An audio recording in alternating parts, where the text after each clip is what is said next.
Hulk Hogan is here! Hulk Hogan's here! Now. Who's mad now, boys? Hulk Hogan arrived. Hulk. What is he doing? Oh, my God. Is he the third man? He's the third man. What the hell is going on here? Hulk Hogan has betrayed WCW.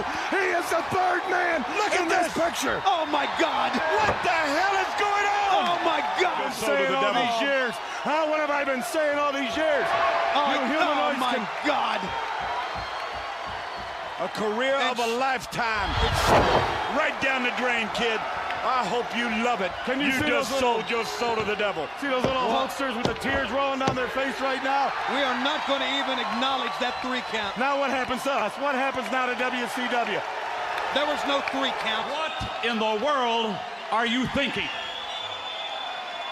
Mean Gene, the first thing you need to do is to tell these people to shut up if you want to hear what I gotta say. I have been with you for so many years. For you to join up with the likes of these 2 men absolutely makes me sick to my stomach. This right here is the future of wrestling. You can call this the new world order of wrestling, brother.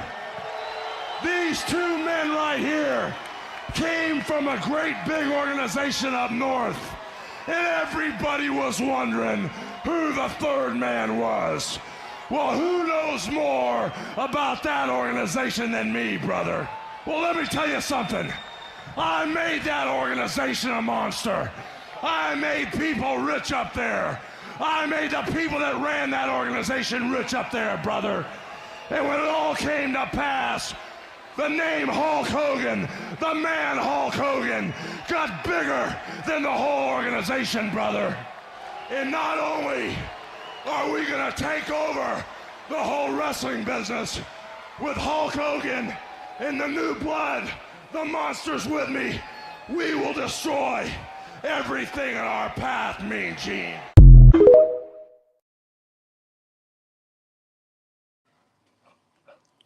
What it do, what it do? Welcome back to the Totally Unrated channel. It's the Rated R show, baby. And that right there was a clip from the late, great Hulk Hogan. And let me tell you something, baby. It seemed like a lot of y'all out there talking crazy, you know, about Hollywood Hulk Hogan. And I'm not understanding why y'all trying to find all this extra commotion to talk about somebody who has led a legacy in the professional wrestling. I mean, do any of you really know who Terry is or was? At the end of the day, it ain't none of our business or say, but I've been seeing a lot of people trying to exploit this man's business, his personal business, as if he wasn't one of the greatest sports entertainers in the world. Matter of fact, I'm gonna go on record and say this too. As many people are trying to cast a debate on who is the greatest heel turn in professional wrestling, well, you just saw the clip for yourself. For the longest, Hollywood Hulk Hogan was definitely a babyface in the business, and that sweet night that happened back in 1996 was so shocking, and it really flipped the professional wrestling upside down to where we are right now today. So I'm telling you, man, y'all need to leave Hollywood Hulk Hogan alone. We're going to talk about a little bit more of it here in a minute, but listen, man, don't play with us, man. Stop playing games. Smash that like and share alive. It's the Rated R show. Go.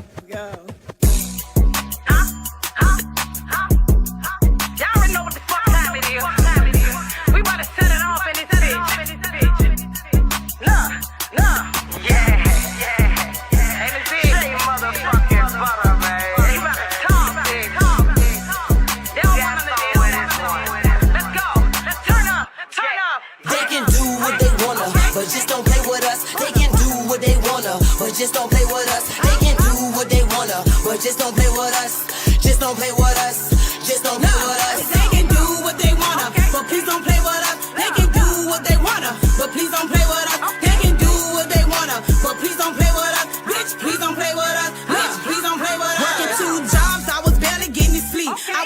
through the rain, I had to grind and feed my kids. Made a couple of other moves and now the money's real neat. I was down real bad and now a bitch back on her feet. In the city of VA, 804 is where I'm at. I be perfect when I'm spitting, ain't no line I'm gon' regret. In it boo, I'm a beast, hand it over with respect. In this game, they know I'm the one that cannot second guess. They can do what they wanna, but please don't play with us. They can do what they wanna, but please don't play with us. They can do what they wanna, but please don't play with us. Bitch, please don't play with us. Bitch, please don't play with us. They can do what they wanna, but just don't play with us. They can do what they wanna, but just don't play with us. They can do what they wanna, but just don't play with us. Yeah, just don't play with us. Yeah, just don't play with us. Yeah. Yes. Buddy, period. Don't play with us. Well, call about us, see what the hell she doing.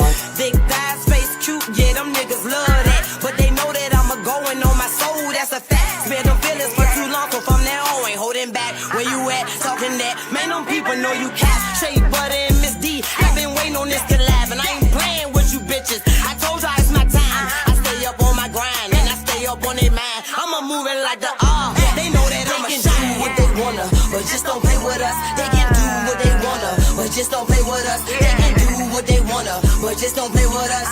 Just don't play with us. Just don't play with us. They can do what they wanna, but please don't play with us. They can do what they wanna, but please don't play with us. They can do what they wanna, but please don't play with us. Bitch, please don't play with us. Bitch, please don't play with us. Yeah.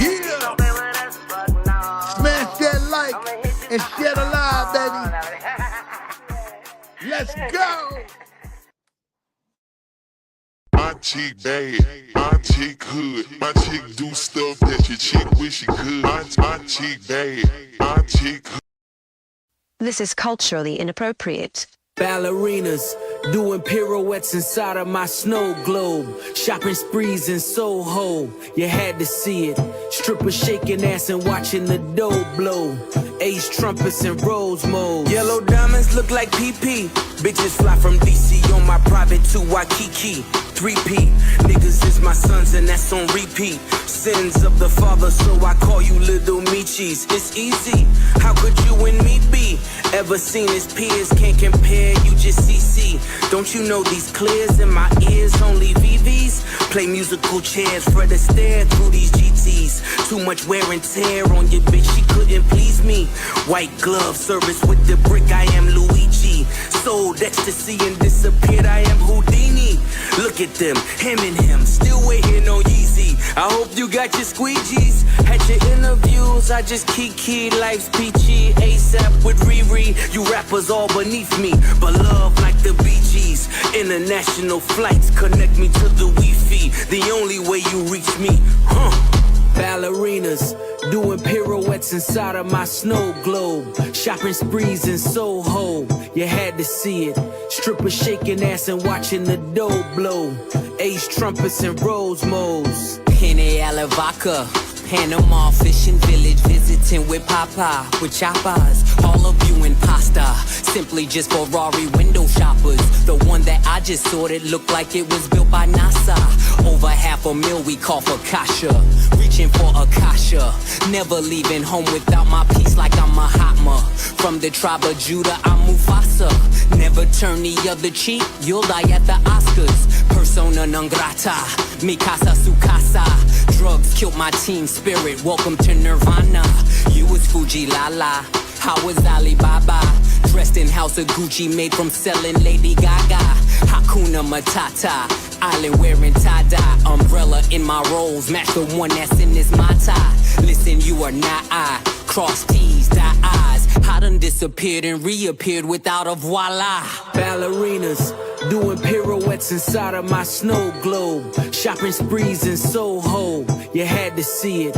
Strippers shaking ass and watching the dough blow. Ace trumpets and rose modes. Ah, yeah. Welcome back to the Rated R show, baby.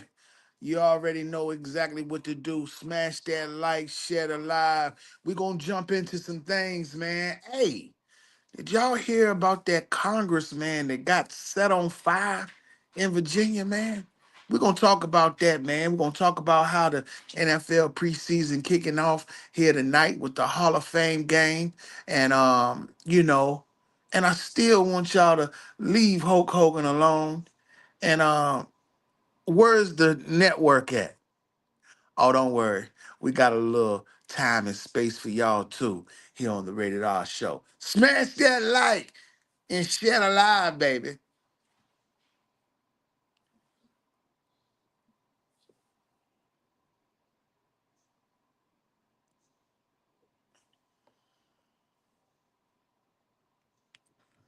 Hey, what's going on? What's going on? Frankie and Johnny, good afternoon. Good afternoon.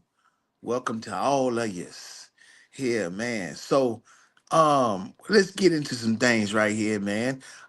Danville, Virginia is where this situation happened. It happened yesterday morning, and we're gonna read it as such right here. A man poured gasoline on a Virginia city councilman and set him on fire Wednesday, police said. Danville City Council member Lee Vogler, 38 years old, was attacked at the office of a local media outlet, Showcase Magazine, where he works in Danville, a small city roughly 45 miles from Greensboro, North Carolina. A man entered the office Wednesday morning and confronted Republican lawmaker before he doused him with flammable liquid, authorities said. Vogler and the suspect then exited the building where the suspect lit Vogler on fire. This was breaking news yesterday, y'all. Breaking news. The police said that Vogler, the city's council's youngest member, was airlifted to a hospital and that his condition remains unknown. In a brief call on Thursday, Danville City Council member L.G. Campbell said that 60% of Vogler's body was burned. When asked if Vogler was expected to survive, Campbell said, "I haven't heard anything else." The suspect was identified as Shasti Michael Buck Hayes, a 29-year-old of Danville. He fled but was picked up by the law enforcement several blocks away.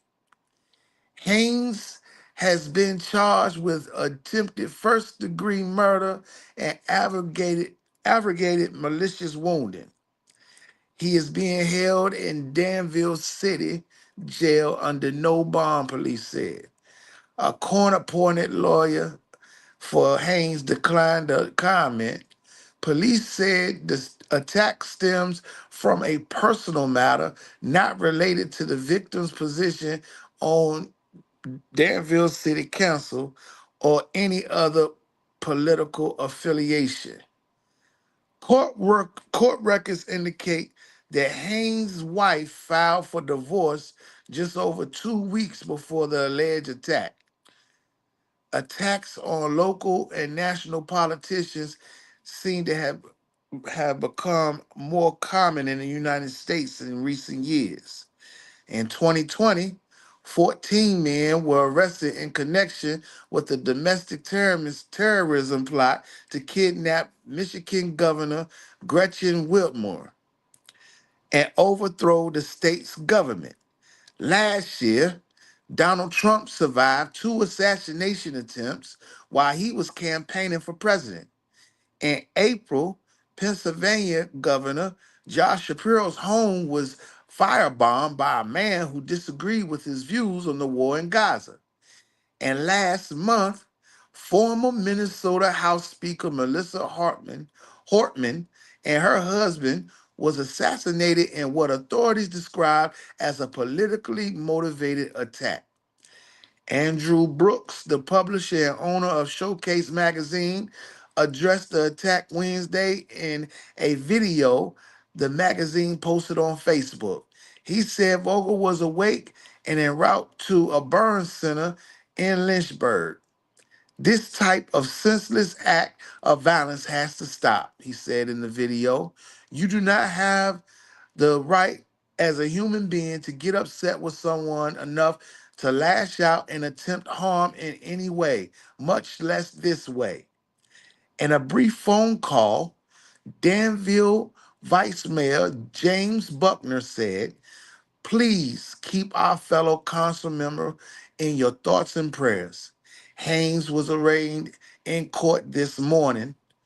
Senior Assistant Commonwealth Attorney David B. McCraig said in a statement he will appear in court September the 30th. Now, did you guys hear all of that? This was a Virginia, Danville City councilman who was set on fire by a man. It seems like I don't have this detail, but it seems like this councilman is a lawyer too. So I would perhaps that maybe because the attacker is going through a divorce, maybe his wife, maybe this was her attorney. I'm just assuming. I'm not gonna, you know, go ahead and put that all out there like that. But this right here is uncalled for. And let me tell you something, when you talk about people trying to overthrow the government, as many of you guys know over here on the Totally Unrated channel, I speak about some things that's involving a high profile public figure by the name of Robert Kelly. And it is a network of people that's involved that seems like they may be trying to overthrow the government. You know what I mean? So, as you guys just heard me read this whole article, and I will read it again. Let me read it again. This is breaking news out of Virginia. Danville City councilman was set on fire. A man poured gasoline on a Virginia city councilman and set him on fire Wednesday. If you're just now getting here, smash that like, share the live. Danville City Council member Lee Vogel was attacked at an office of a local media outlet, Showcase Magazine, where he works in Danville, a small city that's 45 minutes from Greensboro, North Carolina. A man entered the office Wednesday morning and confronted the Republican lawmaker before he dosed him with flammable liquid, authorities said. Vogel and the suspect then exited the building where the suspect lit Vogel on fire.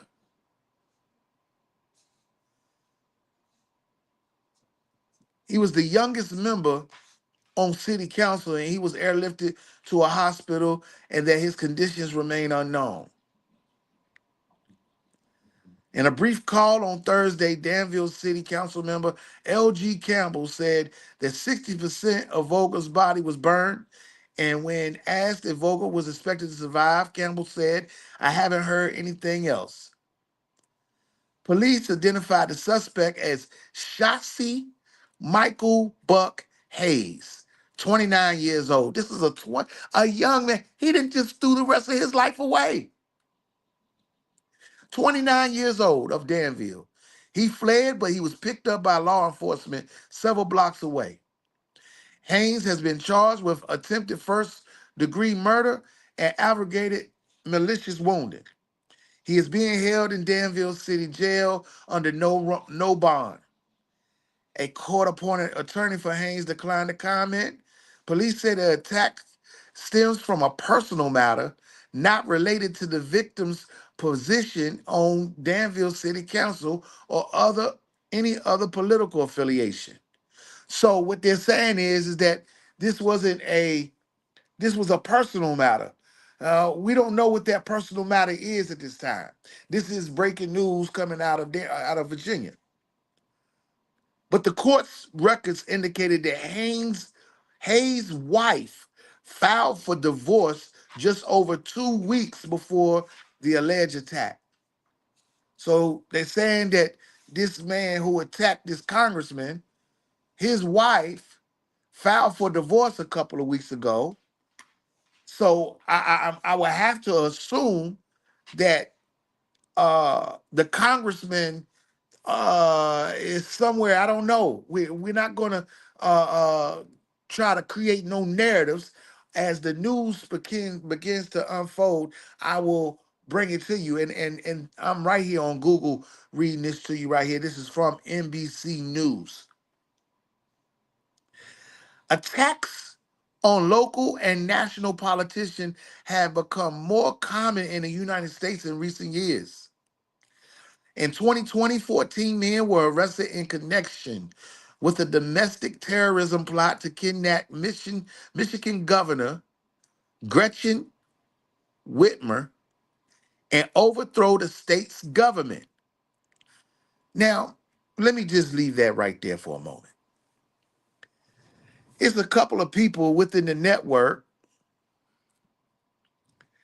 that have been talking about R. Kelly.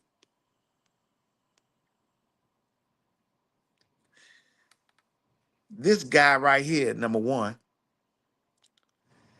he resides in Michigan. But I wonder why he never talked about this situation up there in Michigan where 14 men were arrested in connection of a domestic terrorism plot to kidnap a Michigan governor, Gretchen Whitmer, and overthrow the state's government. We'll get back to that in a minute. It's a couple more people that's in the state of Michigan that never brought that information out. Last year, Donald Trump survived 2 assassination attempts while he was campaigning for president. In April, Pennsylvania Governor Josh Shapiro's home was firebombed by a man who disagreed with his views on the war in Gaza. And last month, I don't know if you guys heard this or not, but last month, former Minnesota House Speaker Melissa Hartman and her husband were assassinated in what authorities described as a politically motivated attack. Now that right there, that's cold. Let's see. What I just read you from NBC News was just 3 hours ago. Let's see.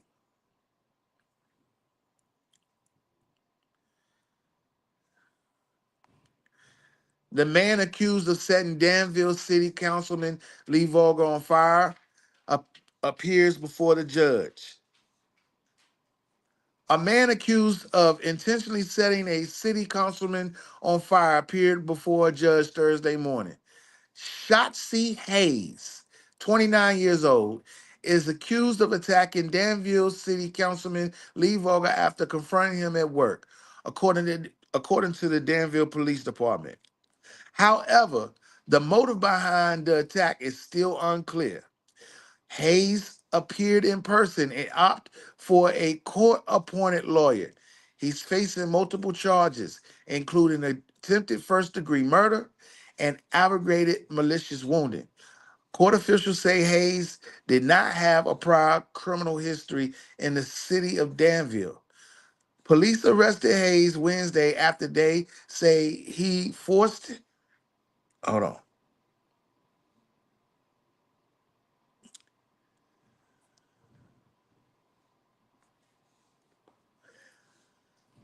Police arrested Hayes Wednesday after they said he forced his way into the office building for Showcase magazine where Vogels works. Andrew Brooks, who owns the magazine, said that Hayes poured gasoline on Vogel inside the office, leading Vogel to run outside, where Hayes then set him on fire. This type of senseless act of violence has to stop. You do not have the right as a human being to get upset with someone enough to lash out and attempt harm attempt to harm them in any way, much less this way. Police said Hayes and Vogel knew each other, but said the incident is unrelated to Vogel's role as a city councilman.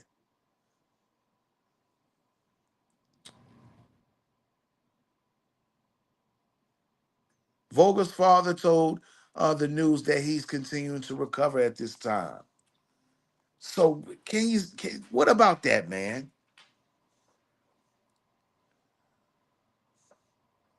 And I'm looking at this guy, man, and I mean, wow, it's crazy.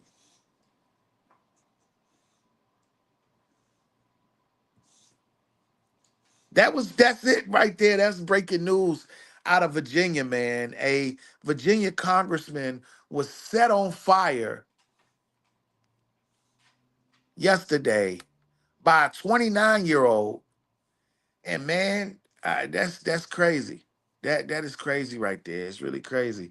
Hey man, I also want to put out there that it's been a lot of chatter. It's been a lot of people out there trying to discredit the legacy of the late Hulk Hogan.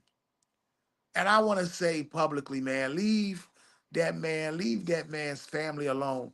You know, for people to be spreading certain news about, sensitive matters such as his will and things like that, that is totally disrespectful, not only to his legacy but to his family.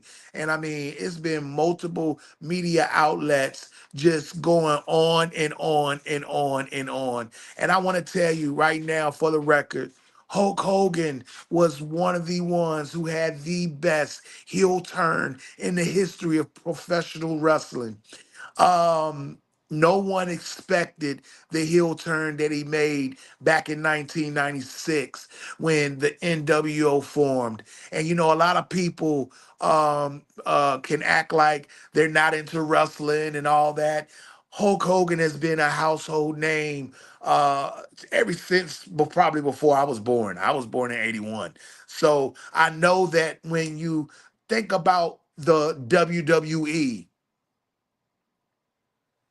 I'm gonna tell you right now, and I think that the owners of the WWE, Vince McMahon, other wrestlers can tell you right now that the landscape of wrestling today would not be what it is today if it wasn't for a juggernaut like Hulk Hogan. One of Hulk Hogan's first films featured Debo. I know many of y'all know who Debo is from Friday. The name of that film was called No Holds Bar. Matter of fact, Tiny Lister was a wrestler himself. And let me tell you something. One of the things that I've understood about wrestling, they were successful in allowing or building character with their athletes to cross over into television and entertainment. And it's a very cool thing to see. I mean, just look at some of the people like The Rock, John Cena. Um, let's see, who else? The Miz, Stone Cold Steve Austin. I mean, some of these people that we know right off top of our head, we've got some of their favorite movies that we enjoy and that we watch. So it's understanding that it's different forms of entertainment, but it's all entertainment. And a lot of these people sacrifice their bodies, sometimes sacrifice their mental, sacrifice a lot to entertain many people around the world. And that's exactly how I view Hulk Hogan. All this personal stuff that everybody has been attaching, I mean, it's really weird. It's really weird, man. It's really weird. Because I'm not even in professional wrestling, but I know some people that are in professional wrestling, and I guarantee you that they would not try to dig at this man's personal life, especially at this moment in time. This man hasn't been passed away a week. And people have been running with stories and everything and trying to discredit the legacy that he built in front of millions and millions and millions of people and inspired God knows how many careers across the board. Hey, man, it's the Rated R Show. Put some respect on that brother's name, man, and y'all stop that bull jive. WrestleMania! Hulk Hogan is here! Hulk Hogan's here! Who's bad now, boys? Hulk Hogan arrived. Hulk! What is he doing? Oh my God! Is he the third man? He's the third man! What the hell is going on here? Hulk Hogan has betrayed WCW. He is the third man. Look at this this picture. Oh my God! What the hell is going on? Oh my God! Been saying all these years. Huh? What have I been saying all these years? Oh my God! A career of a lifetime. It's right down the drain, kid. I hope you love it. Can you see just sold your soul to the devil. See those little Hulksters with the tears rolling down their face right now? We are not going to even acknowledge that 3 count. Now what happens to us? What happens now to WCW? There was no 3 count. What in the world are you thinking? Mean Gene, the first thing you need to do is to tell these people to shut up if you want to hear what I gotta say. I have been with you for so many years. For you to join up with the likes of these 2 men absolutely makes me sick to my stomach. This right here is the future of wrestling. You can call this the new world order of wrestling, brother. These 2 men right here came from a great big organization up north, and everybody was wondering who the third man was. Well, who knows more about that organization than me, brother? Well, let me tell you something. I made that organization a monster. I made people rich up there. I made the people that ran that organization rich up there, brother. And when it all came to pass, the name Hulk Hogan, the man Hulk Hogan, got bigger than the whole organization, brother. And not only are we gonna take over the whole wrestling business with Hulk Hogan and the new blood, the monsters with me, we will destroy everything in our path, Mean Gene.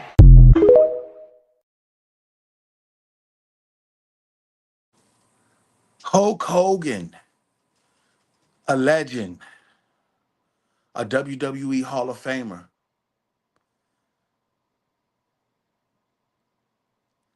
And along with that, this guy was a father, a husband.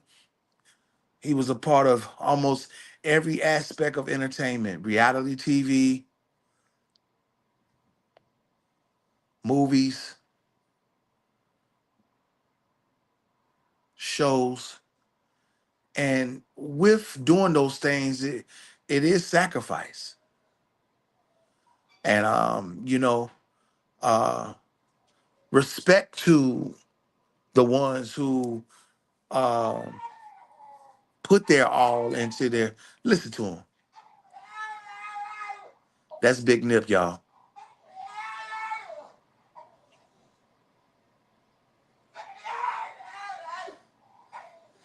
No.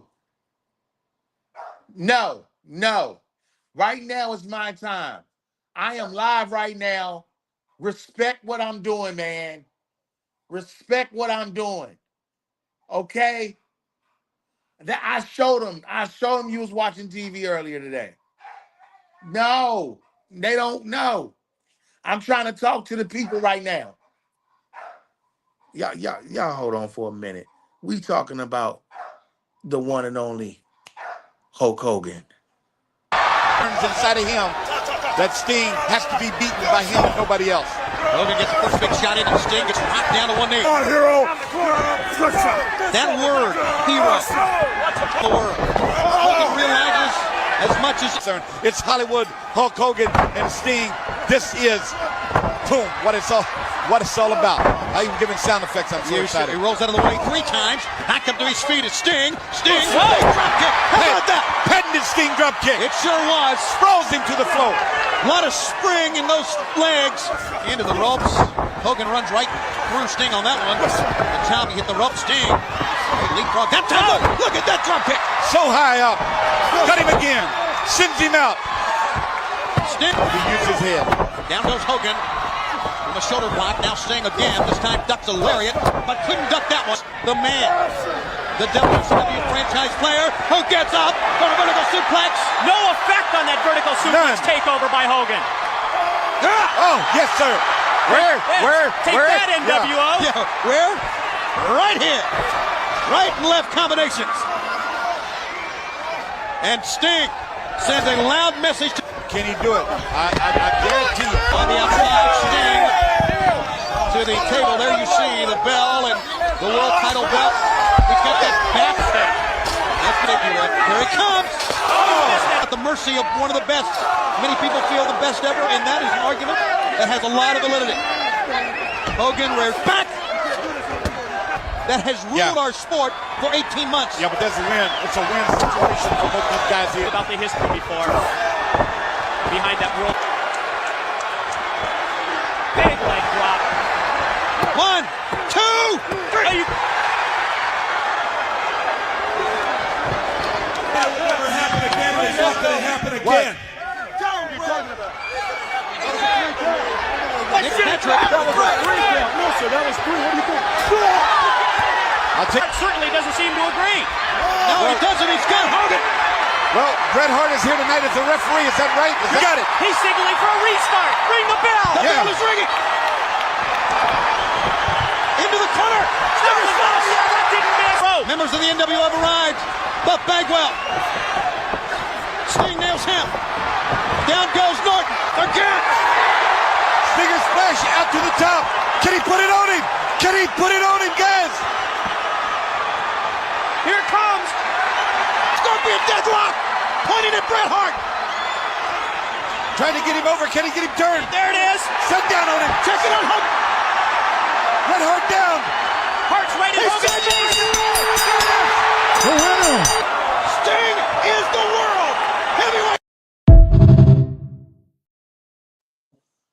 Yeah.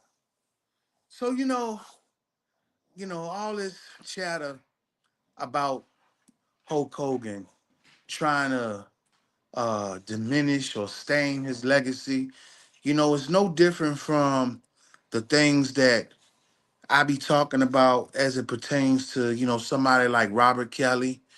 And I know there's some people out there that has been talking about Diddy, his situation and stuff like that. And, it's just crazy how people are just coming out with these personal attacks like that. And, what are you getting out of it? Does it make you feel better to personally attack somebody? I mean, I really don't get it, man. I really don't. But it's a whole lot of chatter out here on the internet. And they just keep talking.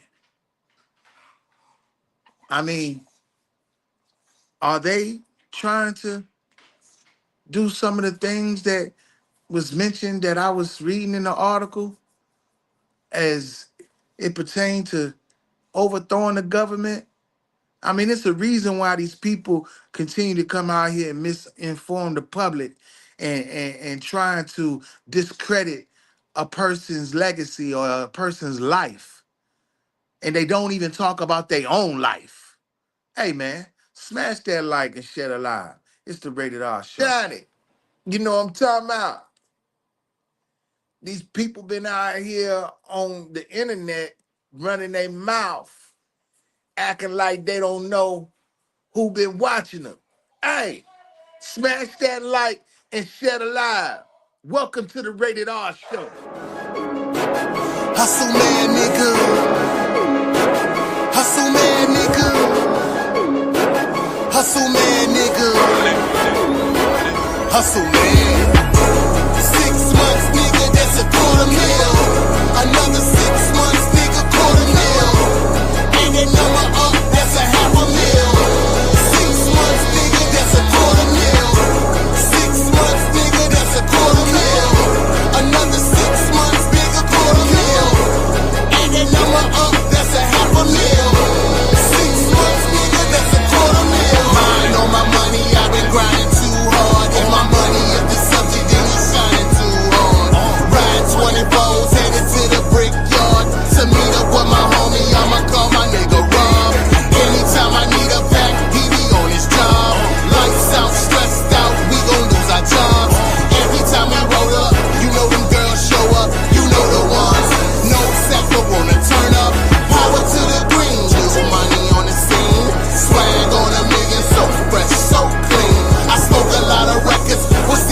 a hater.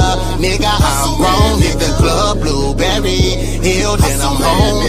Hit the shell up, that's a hustler strong. I've been getting paper, blowing on it strong. Give a fuck about a hater. Nigga, I'm grown, hit the club, blueberry hill, then I'm home. Hit the shell up, that's a hustler strong. 6 months, nigga, $250,000. This ain't it all to raw deals. You don't believe that, you can ask Mills. 20 plus 2 getting raw deals. Yeah, you know I'm all in. Yeah, you know like all day. Hustling like wrist work. Yeah, you know like all day. When I vacate in my AO, 3055 40, get your cake on. 6 months, nigga, that's $250,000. Another 6 months, nigga, $250,000. Add that number up, that's $500,000. 6 months, nigga, that's $250,000. 6 months, nigga, that's $250,000. Another 6 months, nigga, $250,000. Add that number up, that's $500,000. 6 months, nigga, that's $250,000. Hustle, I've been getting paper, blowing on it strong. Give a fuck about a hater. Nigga, I'm grown, hit the club, blueberry hill, then I'm home. Hit the shell up, that's a hustler strong. I've been getting paper, blowing on it strong. Give a fuck about a hater. Nigga, I'm grown, hit the club, blueberry hill, then I'm home. Hit the shell up, that's a hustler strong. 6 months, nigga, that's $250,000. Another 6 months, nigga, $250,000. And that number up, that's $500,000. 6 months, nigga, that's $250,000. 6 months, nigga, that's $250,000.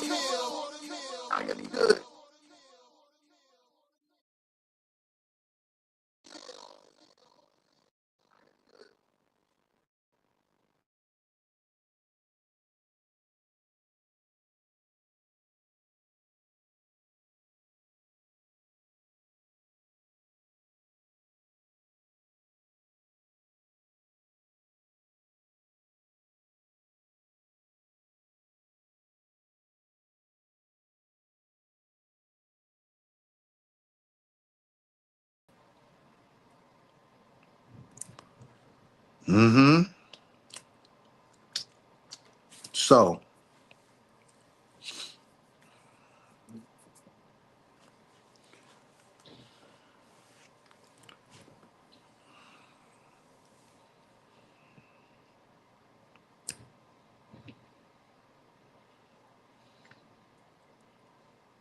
there's been some reports putting out there saying that Donald Trump is considering pardoning Diddy before his sentence. Now, I don't know if he said that or not. Let's see if he said it.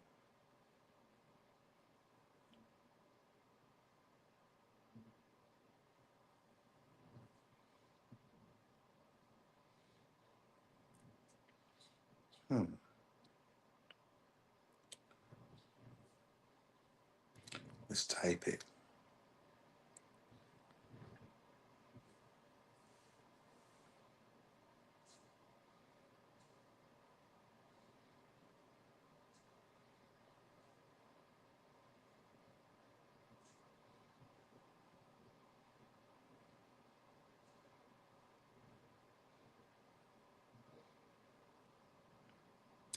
Let's see.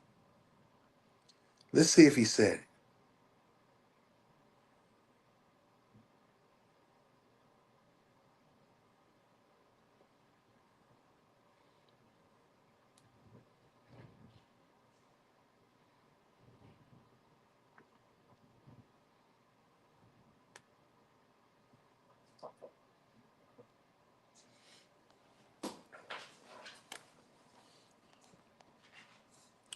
Okay, so let's look at this here. This is from Fox 5, New York. White House reportedly in talks with Diddy's legal team about potential pardon. And I'm just going to give you the brief. The White House is reportedly in talks with Diddy's legal team about possible presidential pardon. Trump may delay a pardon decision until after sentencing, depending on whether Diddy is granted bail. Diddy's attorneys filed a new bail motion this week, arguing his Mann Act conviction doesn't warrant continued detention. Now, let's just go here on with that. Let's go here with that. Since we on the subject matter of presidential pardons, Mr. President, and I know it's some members of the network that seems to be trying to work against the possible impossibility of the same fraction happening with R. Kelly. So what I'm going to do is I'm going to be a good Samaritan and hopefully can continue to fuel the things that Robert Kelly's legal team is speaking about. Smash that like and share the live. It's the Rated R Show. Filed a motion seeking the immediate release of R. Kelly based on the solicitation of his murder. There were those who would ask whether we are doing all of this today as a means of seeking a presidential pardon from President Trump. And I want to address that directly. We will ask President Trump to help us. We will. Because at this point, he seems to be the only person with both the power and the courage to stand up to these people and make it count. So I'll ask him now, I'll ask him again, I will ask the president to help us. Because R. Kelly's life is in danger right now, today. And as these words become public, that danger increases. My office filed a motion seeking the immediate release of R. Kelly based on the solicitation of his murder. There were those who would ask whether we are doing all of this today as a means of seeking a presidential pardon from President Trump. And I want to address that directly. We will ask President Trump to help us. We will. Because at this point, he seems to be the only person with both the power and the courage to stand up to these people and make it count. So I'll ask him now, I'll ask him again, I will ask the president to help us. Because R. Kelly's life is in danger right now, today. Now,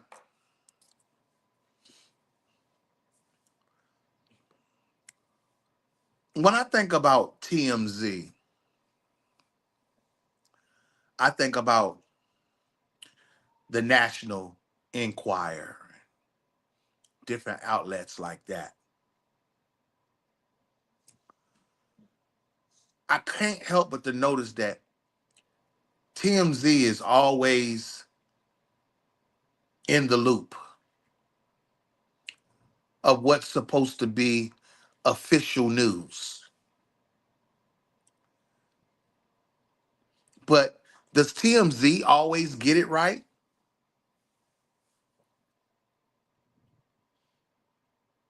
Talk to me. I know you're here in the chat, and I know you're in the bushes too.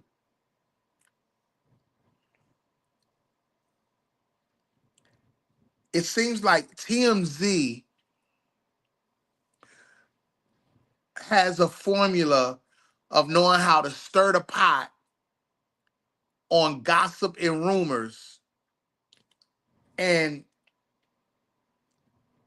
half-ass a story. Now, what I'm about to read you is a report from TMZ. But this was reported by Fox 5 in New York, about the White House reportedly in talks with Diddy's legal team about potential pardon.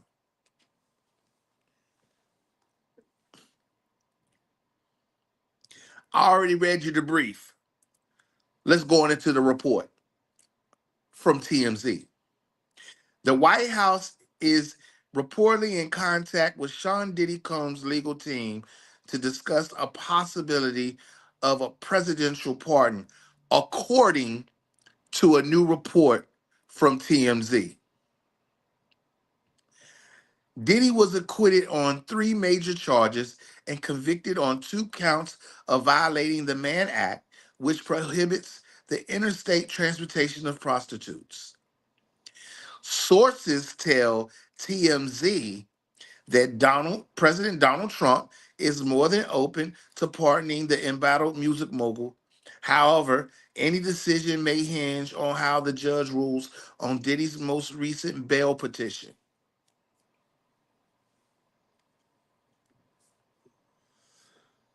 What they're saying: if bail is granted, Trump is expected to wait until after sentencing to decide whether to move forward with a pardon, the outlet reported. If bail is denied, the former president could look, you see what it says right here? The former president. How is he the former president when he's the president? The former president could make a decision on a pardon immediately. The high-profile legal case has generated widespread attention, and a presidential pardon would mark a significant political and cultural development. The White House has not issued an official statement on the matter. Okay, I want to let you know that I ain't with no games.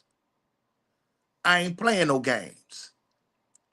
How is it that TMZ conjured this whole report right here and ended it with the White House has not issued an official statement on the matter? So you mean to tell me y'all niggas been out here talking about President Trump gonna pardon Diddy and he ain't made no official statement? Sounds like fake news to me.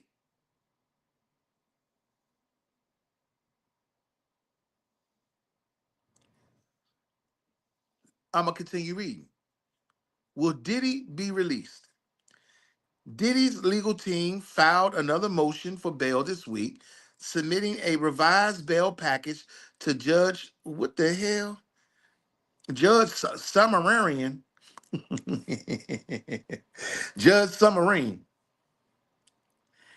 In the filing, attorneys Mark and Tenney argued that individuals convicted under the Mann Act are typically released from custody prior to sentencing.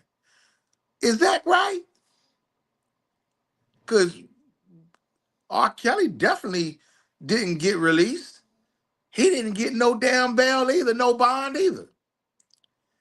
The defense maintains that Diddy's conviction, specifically for hiring adult male escorts to engage in consensual sexual activities with his long-term partner, does not justify continued detention. They describe the encounters as part of a consensual swinger lifestyle involving Diddy and Cassie Ventura and a woman referred to as Jane.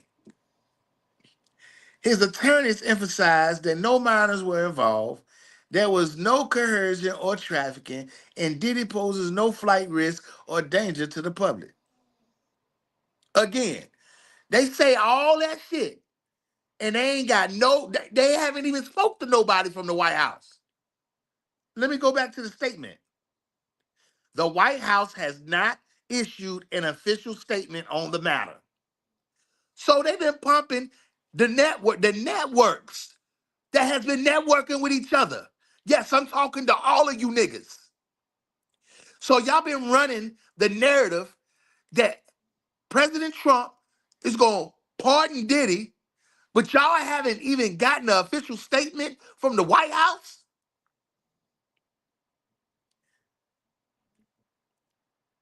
Will Trump pardon Diddy?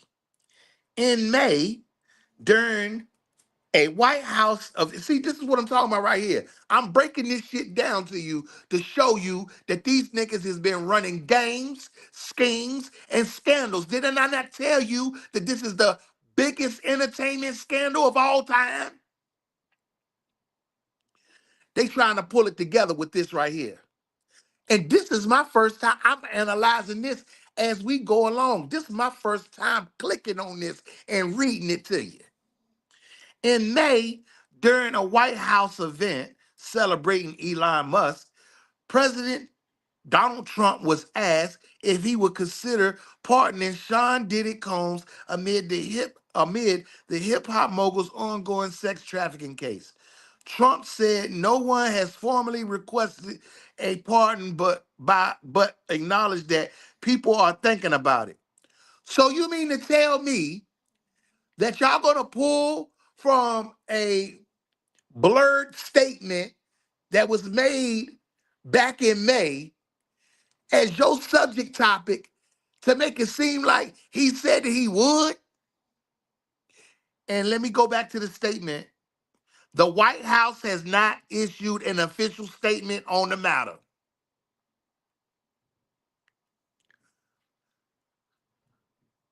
The trial of Sean Diddy Combs has already cemented itself in pop culture history with its dramatic revelations and high-profile testimonies. Pardoning Diddy would be a monumental move given the scale of allegations and the intense public attention surrounding the case. Wait a minute. So we not even going to acknowledge that Robert Kelly's case was cemented, damaged, and ruined and sabotaged by members of the government and people that was working with them? I'm trying to tell you, I'm analyzing this shit as we reading it, y'all. Now they trying to fix it up. Diddy and Trump. Diddy and Trump have crossed paths over the years at prestigious and high-profile events, including the 2005 Art for Life Gala honoring Diddy at Mar-a-Lago in Palm Beach, Florida. They were also pictured together at a high-profile events like the 1997 U.S. Open with wife Melania and partner Kim Porter. Trump noted he hasn't followed the case closely and hasn't spoken to Diddy in years, adding that their relationship cooled after he entered politics. Trump emphasized that any decision would be based on the facts and not on popularity. Again,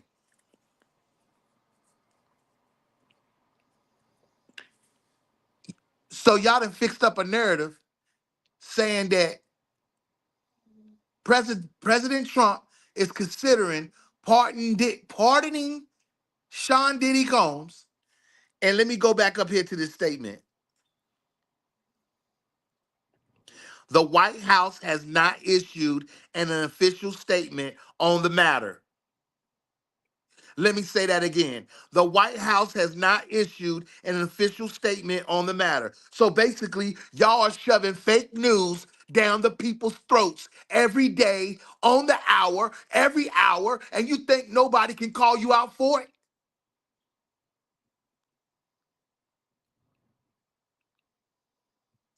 What is a presidential pardon? A, a president can pardon someone before they are convicted of a crime. This is known as a preemptive pardon and has precedence in U.S. history. Former President Joe Biden preemptively pardoned several family members, including his brothers James and Frank Biden and sister Valerie Biden Owens. One of the most famous examples is, hold on, wait a minute. You see how they just misinformed the public? So you're going to just leave out his son? I thought that Joe Biden definitely pardoned his son, but you did not mention that right here in this article. You said that he pardoned several family members, including his brothers, James and Frank Biden, and Sister Valerie Biden Owens. Well, damn, this is my first time hearing about that. His brothers and his sister, what the hell did they do?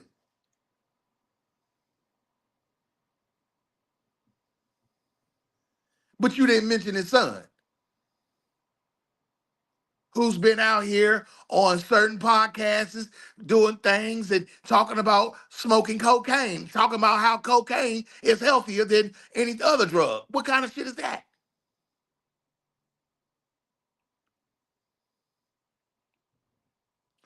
One of the most famous examples is President Gerald Ford's 1974 pardon of Richard Nixon, which came before Nixon was formally charged and convicted of any crimes related to the Watergate scandal. However, the pardon still only applies to federal crimes, not state-level charges.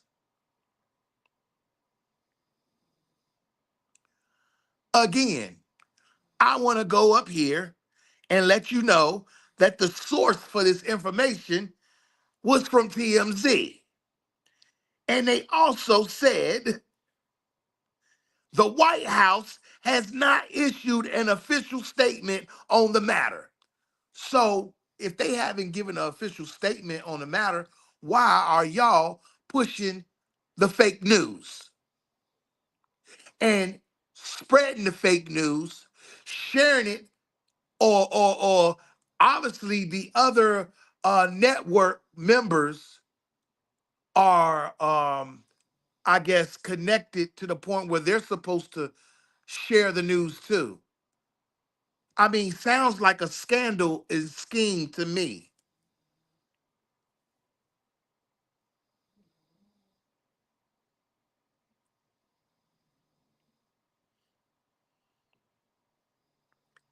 Meanwhile, y'all want to keep talking about Diddy and you want to keep leaving out this guy.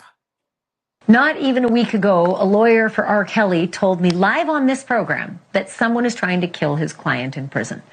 He even outlined an alleged contract on R. Kelly's head, which makes today's news just a little jarring, to say the least. R. Kelly, real name Robert Kelly, was rushed to the hospital on Friday, allegedly having been overdosed with his own prison medication. His attorney, Bo Brindley, joins me live now, again with the details. Welcome back to the show, Bo.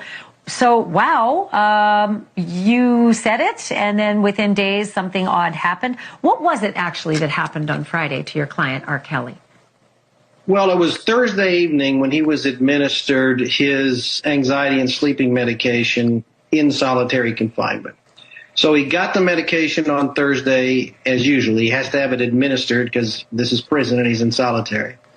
So he wakes up early Friday morning. He's feeling faint. He sees black spots. He tries to stand. He collapses. He crawls to the door of his cell and loses consciousness. When they get him on the gurney, the prison officials indicate they want to take him to the medical center there at the facility on site.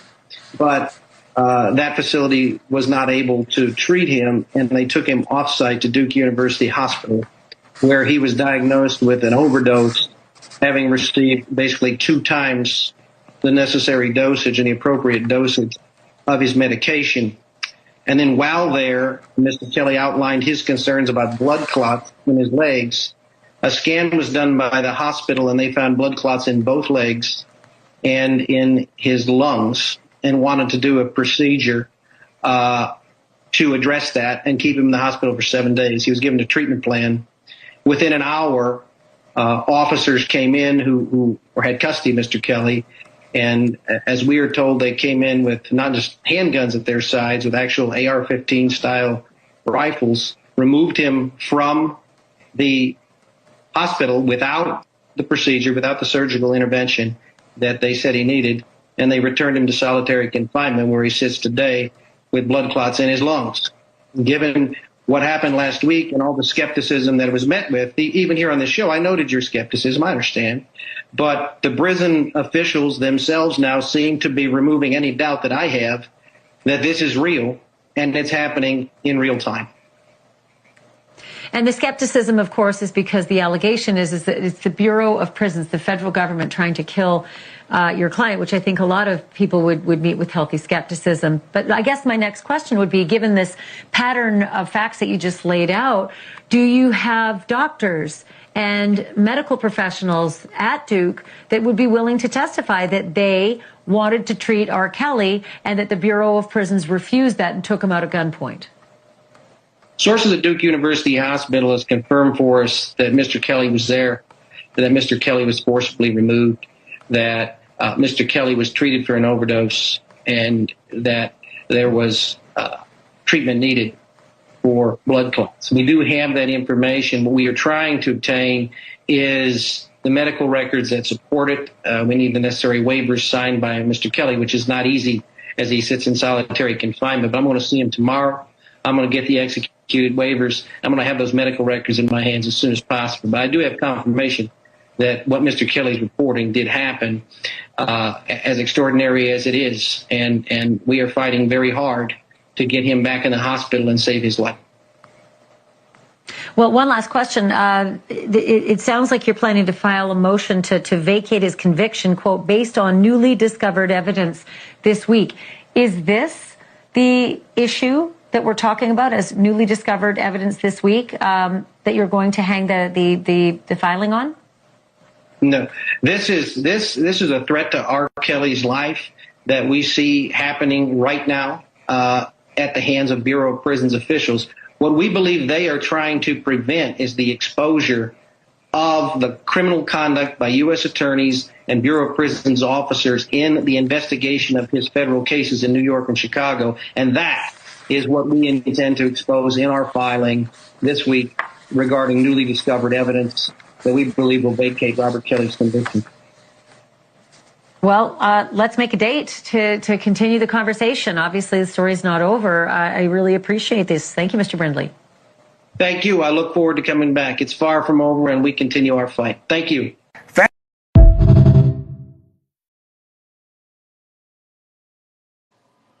So, no, I'm not trying to be selfish, but I'm going to say it like this.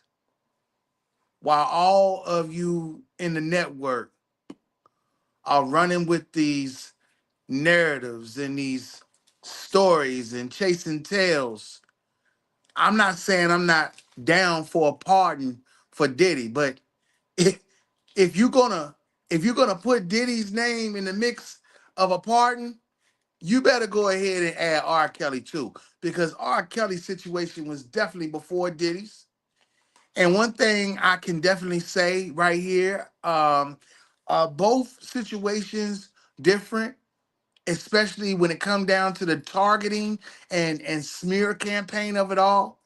It was very simple for y'all to do it against Diddy without even putting a whole lot of money involved. Y'all was being smart and strategic. Let me break it down to you right quick. Have a little moment with you right quick. See, when it came down to R. Kelly, not only did you take everything from him and take his resources from him and stuff like that, so he couldn't legitimately fight back the way that he could, you crippled him to the point where y'all formed millions and millions of dollars together with productions that people got paid off of. And what I can't understand is how was you able to get off all of that when this brother had a cease and desist put in place? Now, I don't know why it wasn't executed. Obviously, it should tell you that it was a lawyer or two that was involved that was a part of the bullshit. But the difference is this right here. Y'all had some footage of Sean Combs and y'all took that thing and y'all ran it through the ground. And I'm gonna tell you, it was a devastated footage. It was enough to make the public turn their back on him. Where on the other hand, when it came down to R. Kelly's situation, you had to put together a janky ass production to make people believe that he did all these things. So if you're gonna talk about pardoning Diddy, you better be damn sure you better be adding R. Kelly to it. And TMZ and all you other platforms out there that keep on trying to overlook the fact of the matter, you ain't doing nothing but exposing yourself to let it be known just how much you may be a part of this.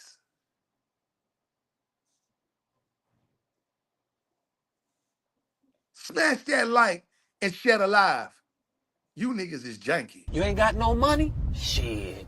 Sue R. Kelly. Mute R. Kelly! You are controlling, that you are abusive, that you tell women when to eat, when to go to the bathroom, when they can sleep, where they can dress. I know y'all know that shit is ridiculous, but the crazy shit is motherfuckers, stupid motherfuckers want to believe this shit. This shouldn't be happening. Every level there's another devil. Whoever you are right now looking at me in my eyes, look in my fucking eyes, okay?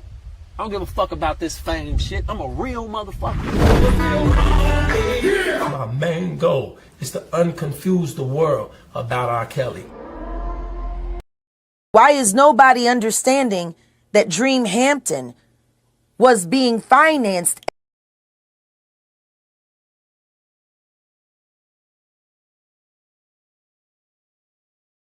My main goal is to unconfuse the world about R. Kelly.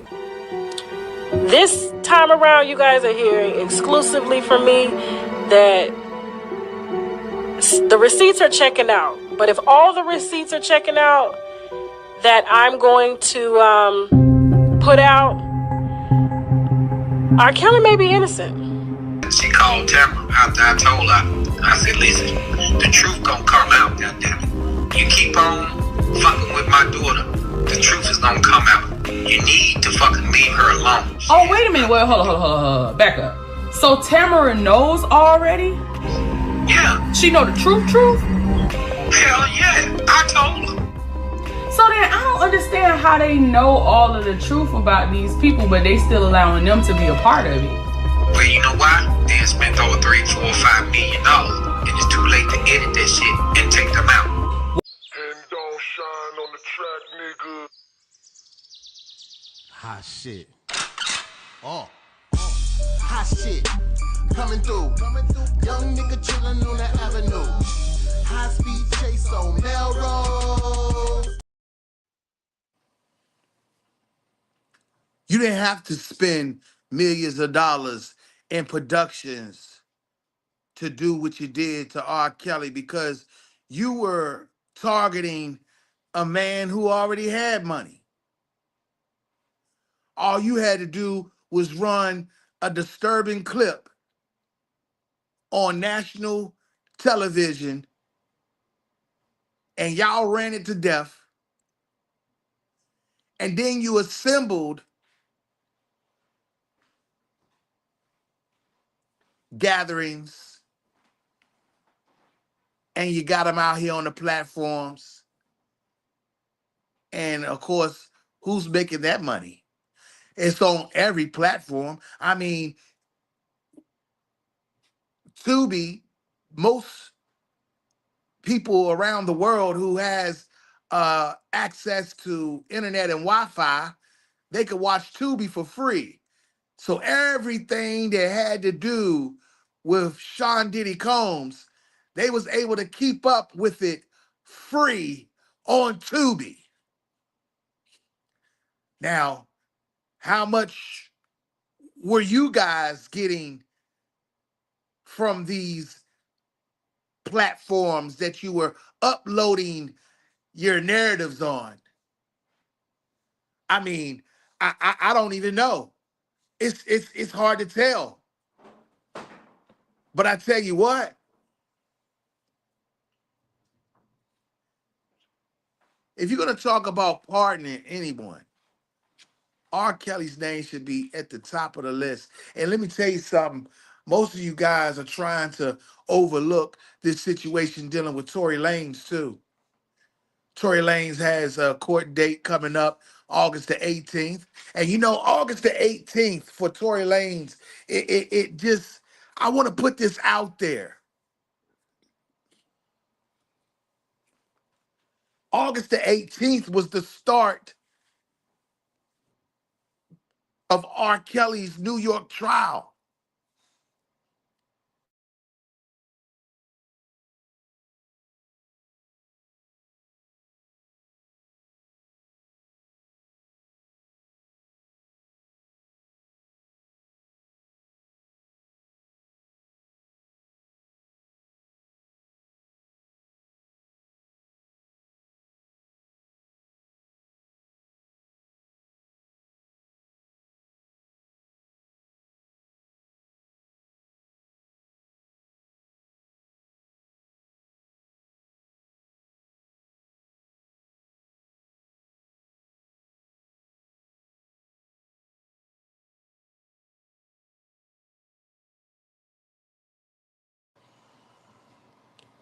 Mic check 1, 2.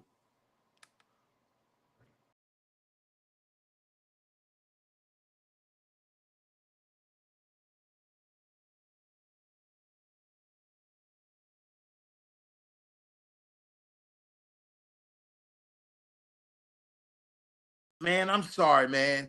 Hey, listen, man.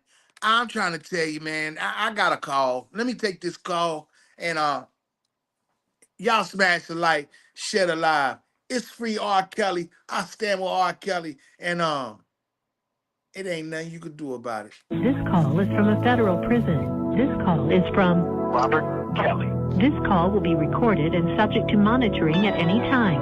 To accept this call, press 5. You may begin speaking now. I got 2 minutes. Let's go. First, I wanna thank my fans for being the realest. Now let's get down to business on this breezy remix. Had to make this phone call just to let you know you ain't shit. It's questions on my mind. It's questions on my mind. You're still selling my music, making all this money. Don't even send shit to my books for commentary, no. Though I'm in this place, I know I don't deserve this. There's questions on my mind. There's questions on my mind. Did I build you up? Build you up when I wrote you all those years? How you not gonna show me love? Show me love. And I'm not talking about no cheat. Tell me who's getting all my checks? Where's my money at? Tell me who's getting paid for my crime? All of that's supposed to be mine. Oh, who gave you 34 years? Who made you billions of dollars? Who put the R in the R and sweating is killing me and myself, making me all of damn it. Tell me who's getting all of mine? Who's getting all of mine? Residuals. I just need to know. Tell me who. They just called Rick. I gotta go.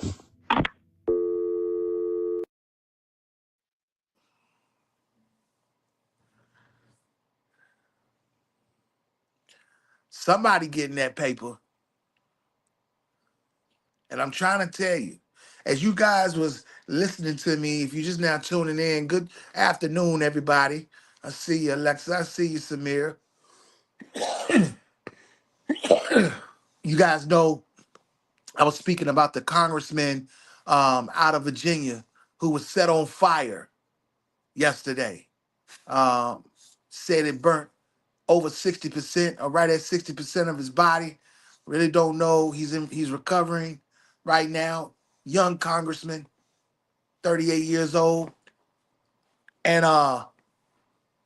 it went on to go into examples of these type of things happening against certain political figures.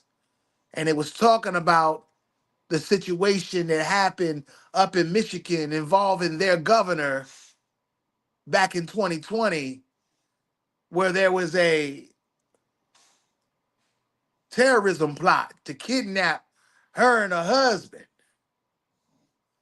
and to try to overthrow the government. Well, I'm just using my common sense, people. I just dived into this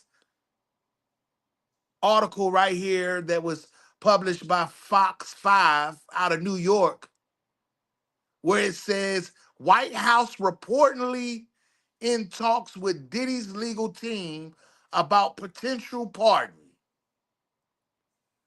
Well, you got to be careful in what you're reading. I read you the brief. I let you know that the source was TMZ. And I also let you know that it says right here, the White House has not issued an official statement on the matter. So therefore, all these media outlets is pushing a version of fake news.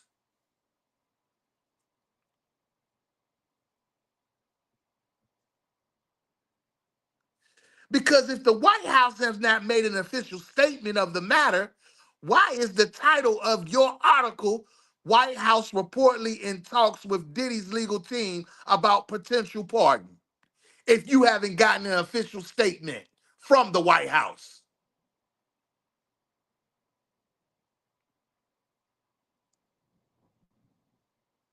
Ladies and gentlemen, I've been told you that we are in the middle of the biggest entertainment scandal of all time.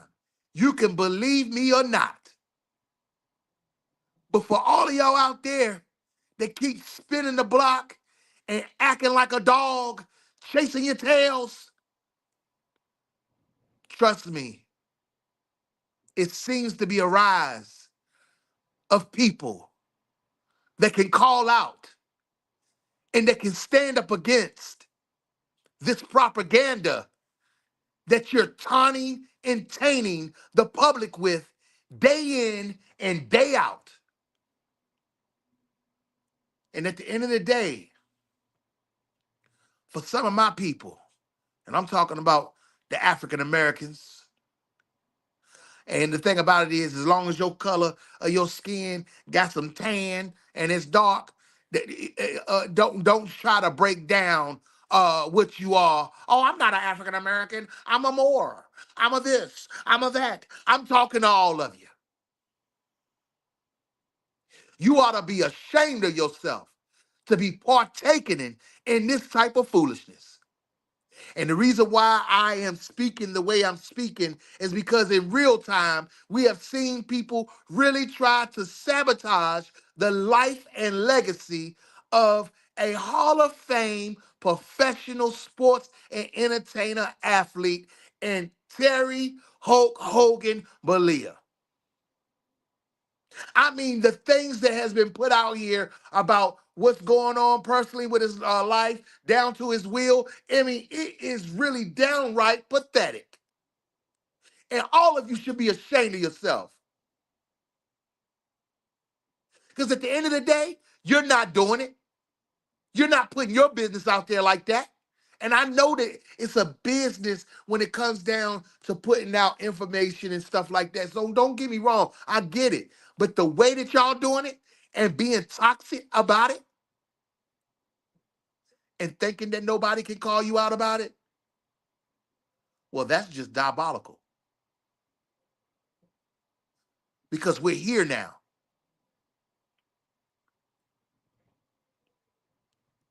And the reason why, as you see what's on my screen right here, pertaining to a cease and desist on the behalf of R. Kelly, Mr. President, I am putting this out here, presenting it into the internet atmosphere in the world to let it be known that 6 years later, this man should not even be incarcerated when he was trying to defend himself.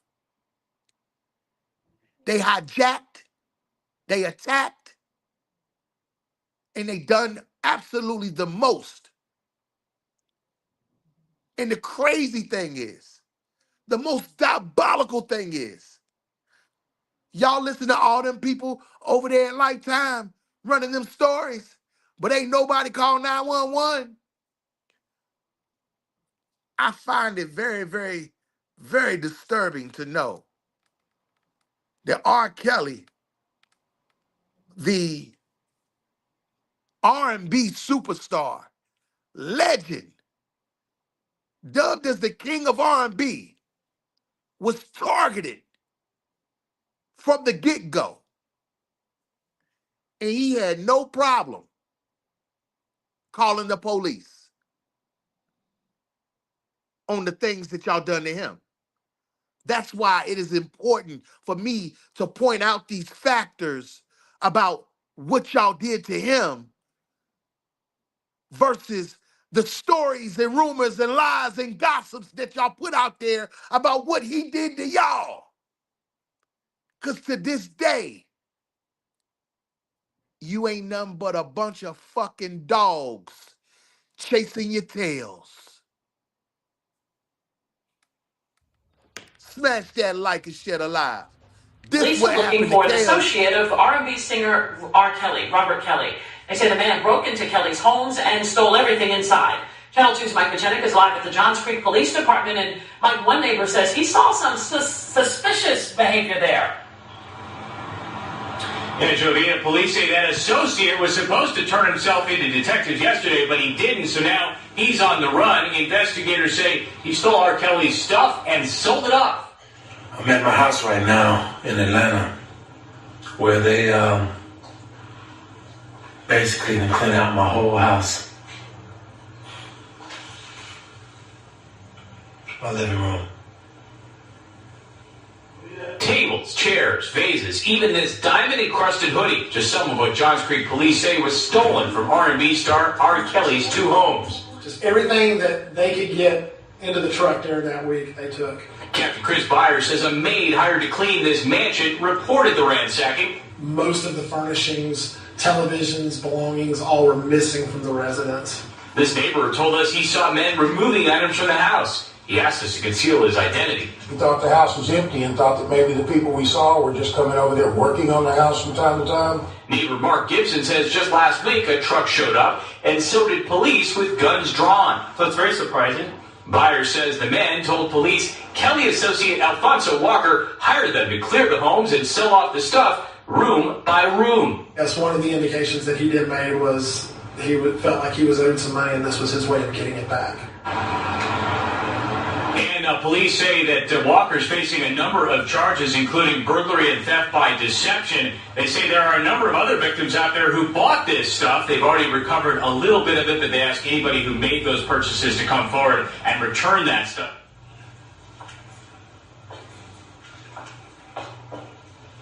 I want to thank all my fans for their support, and that's what happens when you get, well, let people too close to you. People you've known for 25, 30 years. This is what happens. Washing machines, everything. Took everything. So, it's all love though. I'm gonna keep my head up, keep working on this album, man. You can't do nothing about something you can't do nothing about. But I do thank, the police department here for being quick to hop on everything and get some of my stuff back. And like I say, I thank all the fans from around the world who's been, sending out messages and everything and prayers and staying positive, keeping me positive through the whole thing. And just God bless y'all, man. One. Inside Kelly's home where she worked, Copeland. So, R. Kelly ain't have a problem with thanking the police. He ain't had no problem with calling the police. But y'all listen to a bunch of misfits go on a large platform to sell y'all a bunch of stories, and they couldn't call the police. As a matter of fact, Star Witness's parents, instead of them calling the police, they're going to call the feds So obviously they was working with the feds. They had to be informants. What is the real target on R. Kelly? A lot of people has put it out there. Their real issue dealing with R. Kelly is what he is owed in his career when it comes down to his masters and his intellectual property. He has worked hard for that. He's worked hard for that. And yes, he should have that. And you know, where people really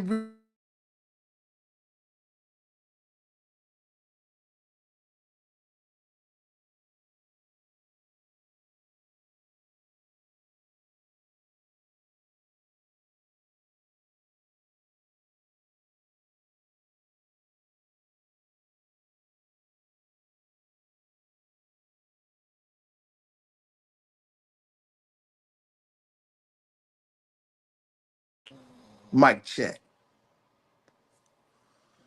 What's crazy is to know that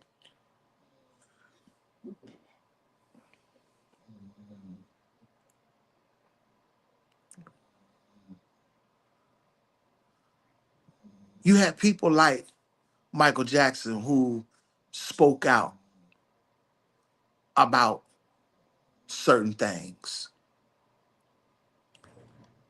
And although you didn't have a lot of people fighting, I ain't gonna say fighting, but rooting for him in the likes of what the justice system was trying to do to him and some of the powers to be, it was a situation that a lot of people look at the life of Michael Jackson and they still try to scrutinize and find a way to make money off of. The same way when it comes down to what we're seeing right now, real time with Hulk Hogan.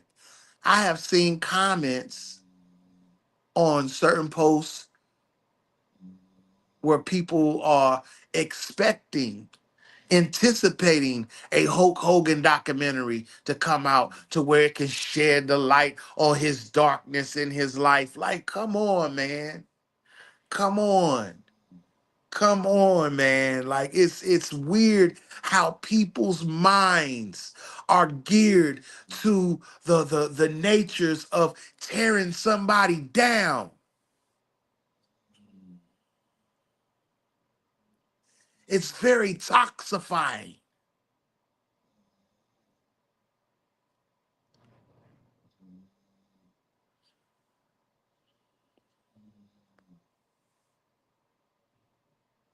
But I was speaking about Tory Lanez earlier. Tory Lanez has a court date coming up August 18th. And I referred to that. August 18th was the start of R. Kelly's New York trial back in 2021.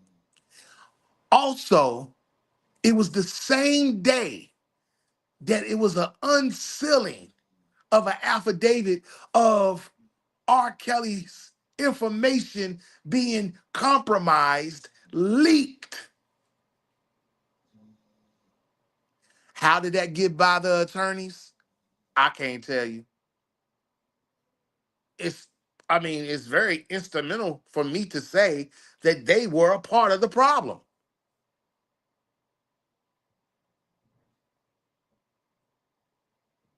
Was all of them in the best interest of R. Kelly? I mean, if they were, why was they a part of the Hollywood productions such as Surviving R. Kelly? Because the final chapter of the Surviving R. Kelly series definitely highlighted them.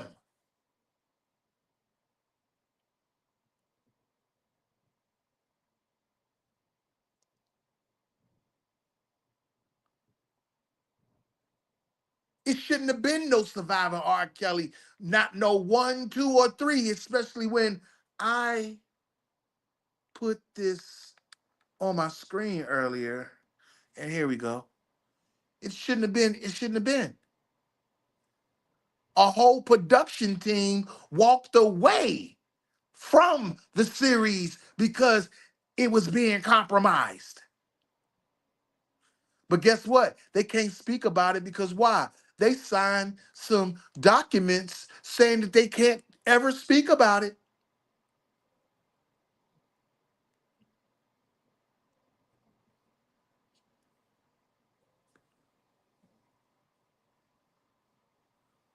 But what is important for me to highlight the situation dealing with how they targeted R. Kelly versus a Sean Diddy Combs. They didn't have to do all that with Sean Diddy Combs. They already saw where they lost money doing it with R. Kelly.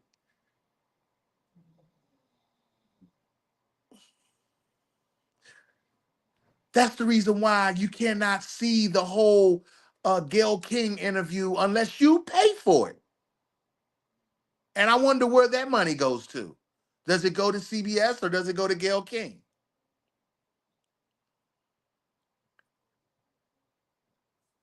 All these schemes and scandals. And even when it comes down to Tory Lanez, you see where certain outlets don't even want to talk about him because, let's just keep it real, ladies and gentlemen. I like Meg Thee Stallion. I ain't trying to disrespect her, but I might just have to check her right quick. You know you running a scam. I mean, I don't even know if this situation between you and Klay Thompson is even legitimate. Because just a few short months ago, you was with another Tory Craig, who was a member of the Chicago Bulls, my Chicago Bulls. He's no longer there now. He got traded to the Boston Celtics, but that's either there, here, or there. The point is, you make yourself look crazy as you're just a pass around. And see, what I can't understand about some of these women out here, y'all glorifying that shit as if it's the right thing. This don't take nothing away from that woman's talent. I think she's a talented woman when it comes down to what she do. Now, does she, you know, put out the wrong message on just wanting to twerk and all that? You know, you seen Donald Trump just call the whole Kamala Harris campaign out about how he's trying to sue them. He's trying to sue the DNC because of her paying them people during her campaign. I know y'all heard about it. I know you've seen it. So don't sit here and act like what I'm talking about is a surprise. It's not no surprise. Y'all just ain't scared to talk about it. I ain't scared to talk about it. Because some of y'all niggas out here scamming. And it be them public figures that be the most out here scamming. Trying to keep their name afloat, to keep their damn lifestyle going the way that they want it. Now I'm going to tell it like it is because obviously some of y'all scared to do it.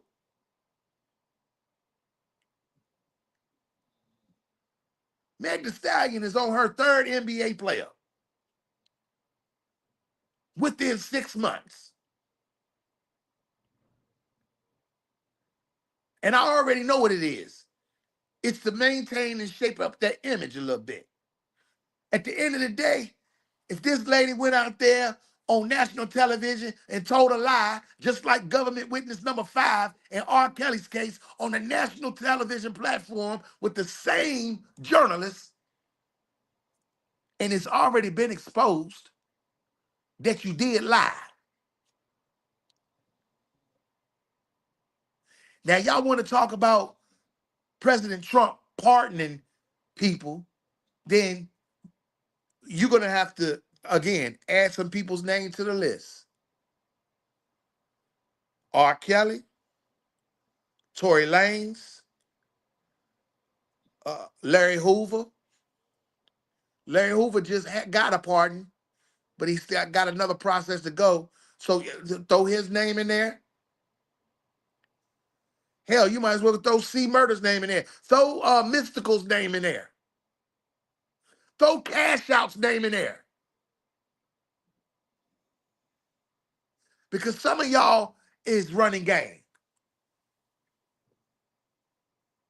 Real talk. Y'all running game. And I don't know if, how many informants is out here on this internet that's participating in these charades. But I tell you right now, it don't look pretty. And yes, indeed, you may think what I'm saying is a bluff, but it ain't no bluff to it. I know the treason law has not been executed like that on the U.S. grounds in a long time. But a lot of y'all are committing treason, my nigga. Whether you believe it or not, you are committing treason, especially if you exchanging some money for this weird information y'all putting out there.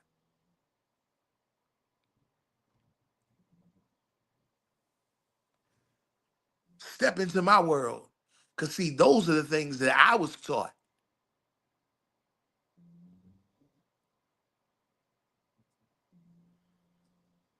Y'all are a part of the government or working with the government.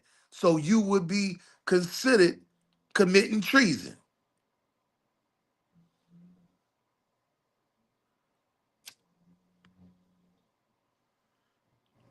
Y'all should have thought about that before y'all signed up for your assignment.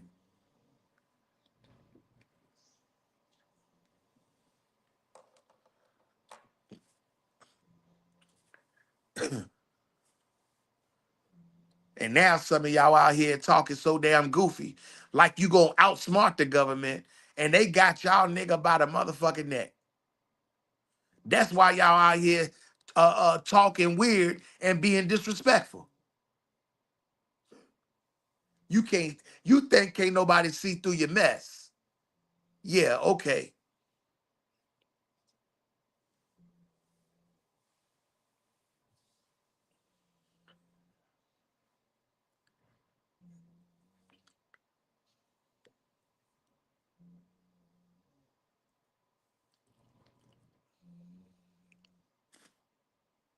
You think can't nobody see through your mess. But understand, it's only about a matter of time. So y'all can continue to damage the world, the energy, the atmosphere, the way that you have. At some point, you're going to have to pay for that damage. So you can call it entertainment. You can call it what you want to call it. But if you know you bringing damage in society,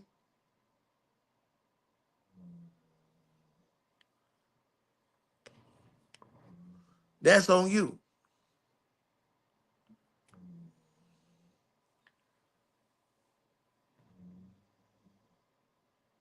I don't know who set up Shannon Sharp,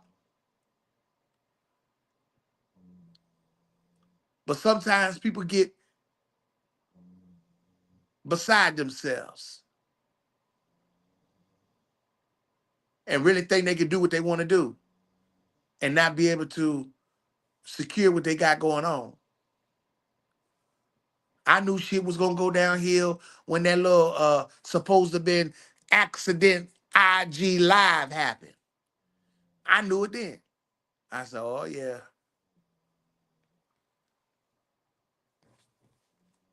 As a matter of fact, you know, one of his biggest and probably still is the biggest interview with Cat Williams, you know, that might have been the whole tip of the iceberg to set that thing off.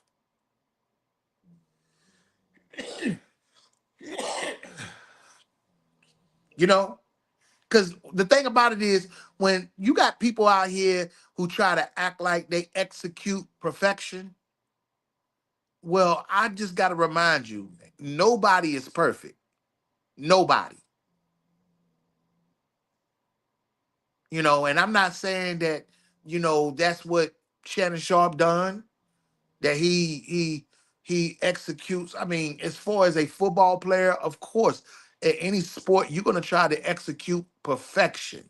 So I know that somebody to his caliber and his career speaks for itself. You know, I didn't get to see his interview with his brother, but him and his brother both had elite careers, and you cannot overlook that. I just think that it's very tacky to be attacking somebody's personal life on some bull. I mean, yeah, at the end of the day, if he was tricking on OnlyFans, I mean, that's on him. But see, that goes again what I'm saying. If you ain't willing to talk about yourself, you ain't got no business talking about anybody else.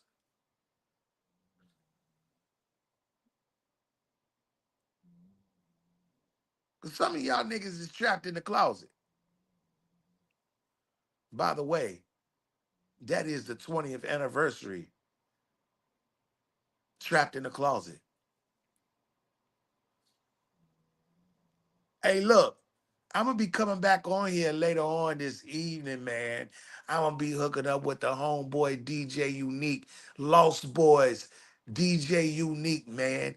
Hey, I appreciate y'all tuning in over here on the Rated R show. And listen, man, it's free R. Kelly. It's all go. And I want to let you know that the network may think that they done got away with some things. I mean, hell, they have been for the past 6 years and some change. But I believe your day is coming. And I don't give a damn what you think about me. Them Clarice and tell them people that's running on the internet doing the most. Tell them if I said, if the shoe fit, wear it. Hustler. Hustlers back on the track, nigga. Talk about these stunts. Yeah. Radio on the track. I don't give a fuck what you say about me. I know you are T-H-O-T. I know you are T-H-O-T. I know you are T-H-O-T. I don't give a fuck what you think about me.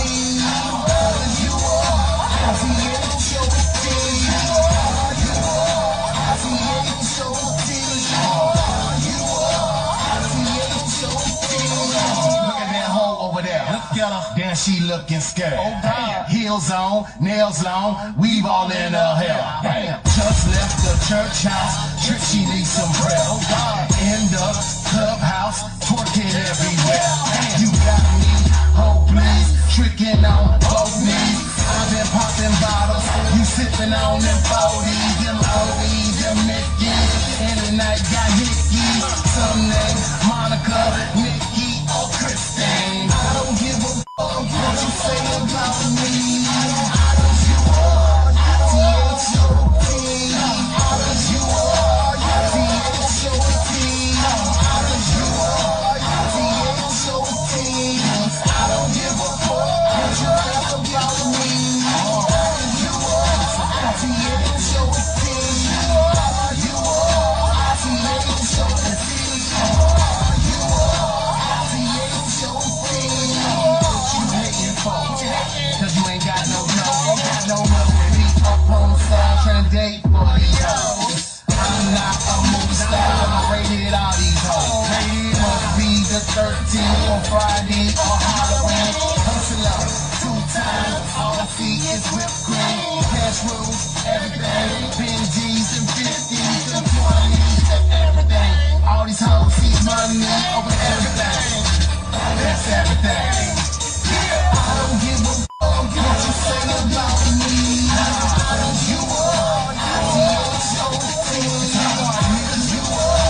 doing no back and forth with no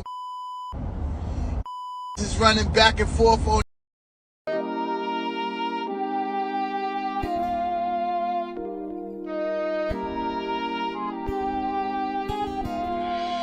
Though we don't know what tomorrow will bring us, let's live today. I'm saying just in case.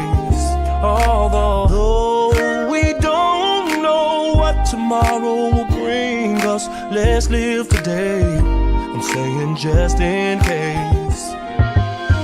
Dear world, I'm writing this letter, an attempt to make things just a little better. This is about living through life's stormy weather, because the truth is that we're not gonna live forever, and that's my point. Well, let me start with my boy that's doing 15 in a joint. Man, he could hoop, but he loved the street life. Could've went pro, instead he chose the street life. He turned rapper and wrote about the street life, but still could not make it out the street life. And one day he bought a Glock. Wait, now page number 2 will take you to another block. A man and his wife can't get along, all they do is fight.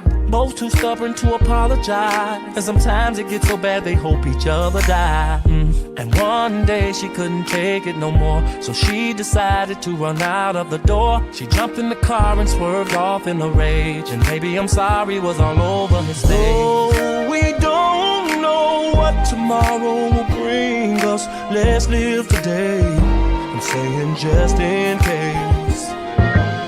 Now that my homie done bought himself a gun, he stuck up some liquor stores, now he's on the run. Do anything to avoid the police, now he's strung out on drugs and life is getting deep. To anyone, he would do anything, give him the chance and he'd steal anything. Next thing he did really screwed up his life, but first let's go back to the husband and wife. Now he's on the phone with his pastor, and she's on the phone with her mother.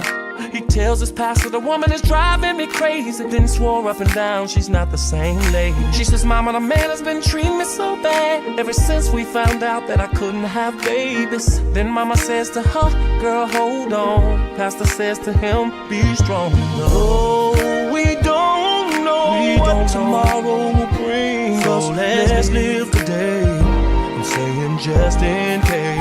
Although we don't tomorrow will bring us, let's live today, saying just in case.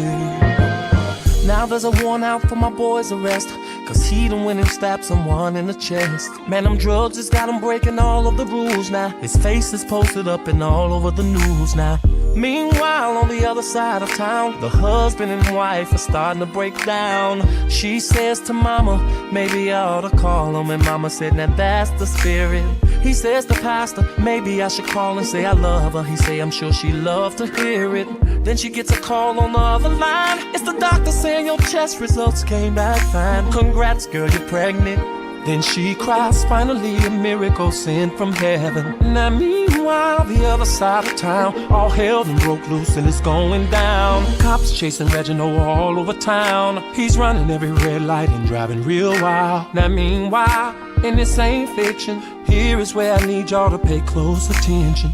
She's so happy, she calls her husband up. He says, I'm sorry, baby, just as soon as he picks up. She says, I'm sorry too, and I got good news for you. Steve, I'm pregnant and on my way home to you. He jumps for joy, scream hallelujah, thank you, Jesus. While Reginald is still chased by police. She takes the highway, it'll get her there much faster. Reginald on the skyway, chase lasting forever.